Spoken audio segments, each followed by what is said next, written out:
இன்றைக்கி நாம் ஒரு அருமையான நாட்டுக்கோழி சூப் எப்படி செய்கிறதுன்னு பார்க்கலாம். அதுக்கு குக்கரில் ஒரு ஸ்பூன் ஆயில் விட்டுக்கலாம், ஒரு ஸ்பூன் சீரகம், ஒரு ஸ்பூன் சோம்பு, ஒரு ஸ்பூன் மிளகு போட்டுக்கலாம். சின்ன வெங்காயம் இல்லை பெரிய வெங்காயம் ஒரு கைப்பிடி போட்டுக்கலாம். இஞ்சி பூண்டு பேஸ்ட்டு ஒரு ஸ்பூன், கறிவேப்பிலை, ஒரு சின்ன தக்காளி பொடியாக கட் பண்ணி போட்டுக்கலாம். இதையா ஒரு கலந்து விட்டுட்டு இதுக்கு தேவையான அளவு உப்பு போட்டுக்கலாம். அரை ஸ்பூன் அளவுக்கு மஞ்சள் தூள் போட்டுக்கலாம். போட்டு இது நல்லா கலந்து விட்டுடலாம்.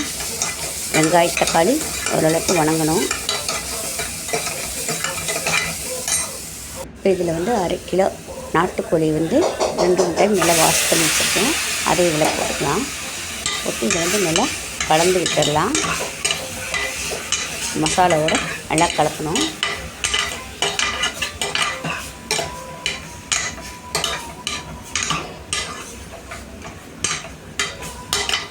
அவ்வளோதான், கலந்தாச்சு. இப்போ இதை குக்கர் மூடி போட்டு லேசாக மூடி வச்சுட்டு ஒரு 2 நிமிஷம் வரையில் இருக்கட்டும். 2 நிமிஷம் கழிச்சு எடுத்து பார்க்கலாம். இதில் சிக்கனில் இருக்கிற தண்ணியை ஓரளவுக்கு விட்டுருக்கோம்.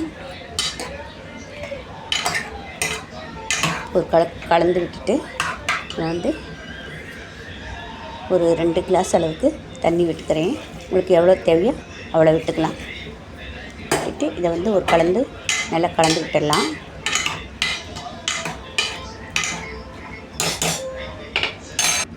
இதை மூடி வச்சுட்டு விசில் போட்டுடலாம். விசில் போட்டு 3லேருந்து 5 விசில் வரையிலும் விடலாம்.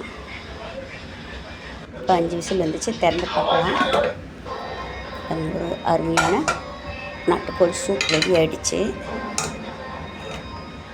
இதை ஒரு கிண்ணத்தில் இல்லை டம்ளரில் உங்களுக்கு எதில் ஊற்றுறீங்களோ அதில் ஊற்றி வச்சுக்கலாம். தேவையான அளவு சூப் மட்டும் எடுத்துக்கலாம்.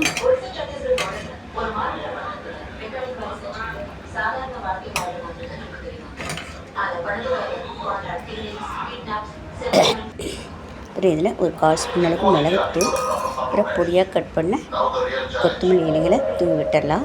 இது நல்லா கலந்து விட்டுக்கலாம். கலந்து விட்டுட்டு சூடாக சுட நம்ம சாப்பிட்லாம். இப்படி குடித்தோம்னாக்கா நெஞ்சில் இருக்க சளியெல்லாம் நல்லா கரைஞ்சி வந்துடும். ஒரு அருமையான நாட்டுக்கோழி சூப் தயார். இதே மாதிரி நீங்களும் செஞ்சு பார்த்துட்டு எப்படி இருக்குன்னு கமெண்ட் பாக்ஸில் கமெண்ட் பண்ணுங்கள். நன்றி.